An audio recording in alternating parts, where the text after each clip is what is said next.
Article 3, Section 4 of the 1987 Constitution provides, no law shall be passed abridging the freedom of speech, of expression, or of the press, or the right of the people peaceably to assemble and petition the government for redress of grievances. Maukini ang haligi ug sukaranan nga gibasihan ni ining tulumanon. Straight to the point.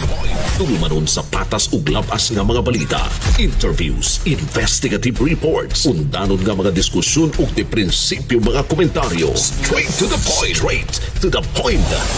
Kauban ang Cebu Metropolitan Catholic Mass Media Awards, Best Radio Commentator, Best Newspaper Columnist, and Best Public Affairs Anchor. Attorney Rufil Fernandez Banyok. Attorney Rufil Fernandez Banyok. Straight to the point. O karon, ania ang inyong anchorman. Quid adversus veritatem sed pro veritate. Wa kitay mahimo aron sa pagpakibatok sa kamatuoran, kundili aron sa pagdapig sa kamatuoran. Straight to the point. Luzon, Visayas ug Mindanao, Pilipinas ug sa katawhan kutob sa mabot sa Sibya sa tibuok kalibutan via internet. Maayong buntag ug kumusta live gikan sa Queen City of the South, Cebu City, Philippines. Welcome nining atong tulumanon ug inyong tulumanon. Straight to the point. Kini gyapon niyo boss nga nagad sa kahanginan sa kasamang Rufil Fernandez Banyok. Mao'y padaya makiguban kaninyo nining laing adlaw sa atong pagpakigbisok. Adlaw karamay gala nga Biyernes pizza 8 na, buwan sa Agosto tuig 2025. Straight to the point. Sa gihapon natagan pagtagad ang mga issues nga may labot ang lungsod, nagbagang mga expose, nagunang mga reports, dinhi lamang gihapon mga higala sa atong pagaban-uban nining atong tulumanon ug inyong tulumanon. Straight to the point. Nagunas to maisgutanan karong butaga mahigala 397 kasako nga bugas nga gikan sa Sugbo Merkado Barato Program. Mao kini mahigala ang gipasiugdahan ni kanhi Gobernador Gwendolyn Garcia Capitolio. Wa mahalin og naarang sa usa ka budiga sa Dakbayan sa Mandawi. Matod pa mga higala dili luwas na nga kaunon. Straight to the point. Pagkausik in taon ining maong bugas, dulan sa 400 kasako nga bugas. Programa kaniadto mahigalang Gobernador Gwendolyn Garcia. Ang resulta og rekomendasyon sa gihimo nga inspeksyon sa mga bugas giduso na ngadto sa buhatan ni Mandawi City Mayor Jongki Uwano. Straight to the point. Kini mahigala Gobernador kaniadto Gwen Garcia ilan ning programa dito gibutang sa Mandawi panahon mahigalang Jonas Cortez nga may mayor og dapat mahigala nga distribute ni dito sa katawhan. Mao ni mga higala mga bugasa sa Sugbo Merkado Barato Program. Ang problema magod mga kagalaan nga pagpugos gyud nga 20 pesos ang kilo sa bugas. Ang problema mga sukid tigpaminaw do na may ang kalidad meragya problematic ayo. Resulta mga sukid tigpaminaw unya ang pinili ra pod ang sektor nga makapalit. Unya tagaan pod og limit mahigala pila ra pod ka kilo ang mapalit indayken. Muna nga kung gahinan ka o mupalit ka ng bugasa tag 20 kilos, ang quality dili pa mga higala ingon nga maayo gyud nga quality. Unya human ingnon ka nga maoran 2 ka kilo ra imo mapalit, dako pa magbabayaran nimo split indayken. Ingon na lang ka nga rin lang ko palit na lang sa silingan, So resulta wa ni maayo pag-implementar ng mga programa, o kining maong bugas diha ra mahigalas budiga. Namatud-an karon, nahilingan karon nga dunay dulan sa 400 ka kilong bugas. Dili kilo, sako. To be exact, 397 sacks of rice. Tulo na lang ka sako kuha aron 400. Straight to the point. Nadaot mga higala sa budiga og dili na safe nga kaunon. Straight to the point. Pagkausik mga suking tigpaminaw. Straight to the point. Pagkadaghan sa mga gipanggutom, apan nausik ning kwarta mahigalas gobyerno. Nagatanig pagtagad rubutagas tumanuman usab ning atong tulumanon inyong tulumanon. Straight to the point. Sa pikas bahin presensya sa doktor, hospital o patubig mo'y giyangungo sa mga residente sa lungsod sa Pilar, Isla sa Camotes atol sa unang adlaw sa serbisyo karavan kagahapon. Straight to the point. Karong adlaw ang libre nga serbisyo magpadayon usab sa lungsod sa Puro dito sa Isla sa Camotes. Straight to the point. Mao ni ang pagselebrar mahigalang Gobernador Pam Barrecuatro ni ining ika 456 indayken no? 456 nga kasumaran, kasaulugan sa pagkalalawigan sa Sugbo, dili na suroy-suroy mahigala nga kiat-kiat. Kundili suroy-suroy paghatag og serbisyo sa katawhan. Kani maoy maayo nga klase sa suroy-suroy. Straight to the point. Doon na nakaschedule karong buwan mahigala sa Agosto, nakaschedule na. Giuna ang Kamutis, nya sunod-sunod na mahigala dito sa ubang mga hospitals sa Danao Provincial Hospital, Bugo Provincial Hospital, Balamban Provincial Hospital, Karkar Provincial Hospital ug uban pa. May pahigayunan mahigala mga district hospitals sa serbisyo karaban. Mao ni ang sakto nga serbisyo alang sa mga tao. Straight to the point. Og kini mahigala hinaot punta. Governor Pambari 4, ako kang gitan-aw, medyo naa sa right track ning imong panggobyerno ron ipadayon. Ang imo na lang ana ang consistency, mo na lang yun. So far okay na, naka-hire na sa mga doctors, doon ay first batch mahigala sa mga medical practitioners 12 ka buok. Tuwa na, gipang deploy na mahigala sa mga hospitals, no? Og doon na pa ilaing batches ana unya. Mao ni ang serbisyo nga gikinahanglan sa katawhan. Nibayad og buhis ang mga tao, na ay buhis mahigala, na ay kwartang Kapitolyo, richest province sa Kapitolyo, ibalik ang serbisyo ngadto sa katawhan. Straight to the point. Ini nga serbisyo ang angay mga higala. Mo karon nga atong kuhaon sab ang atong dugang pang update.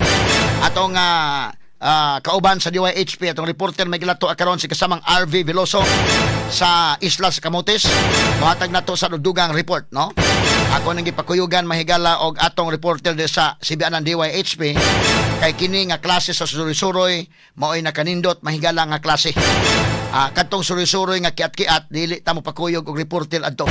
Kay lisod kayo mahigala unsa may i-report ang kiat-kiat dito. Ang habhabala la kaon sa mga lami ang pagkaon samtang dunay mga pobre nga tua mahigala taon way mga kaon. Straight to the point. So karon, mao ni ang serbisyo mahigala nga medical mission, surgical mission ug uban pa. Nga tuay gihatag karon sa katawhan mga sukit tig paminaw. Straight to the point. Naka-schedule ang tibuok buwan mga kagalaan sa Agosto. Nining kasaulugan mahigala sa probinsya sa Sugbo sa mga serbisyo karaban. Naka-schedule na mga sukit tig paminaw. Straight to the point. O point. ang nakanindot mo nang atong awhag sa provincial board o sa uban pa, although pagkakaroon to nakita mahigala medyo doon na may kooperasyon hinautunta nga magpadayon nga makita ninyo ang mga doctor sa private sectors, ang mga experts gikan sa Chungwa Hospital, Cebu Doctors Hospital, UCMed ug uban pang mga hospital sa Sugbo willing nakig-tie up sa Kapitolyo alang sa serbisyo karaban. Could you just imagine that? Ang mga naa sa pribadong sektor willing nga ni voluntaryo mohatag sa ilang serbisyo para sa katawhan. Unya ironic ayo sa atong provincial board og dili sa mo suporta. Mao kana nga I hope ang ato mahigalang mga sakop sa provincial board inyong timbang-timbangon og maayo og unsa gyud ang angay kana nga serbisyo para gani sa mga tao, para sa mga pobre, suportahin ninyo.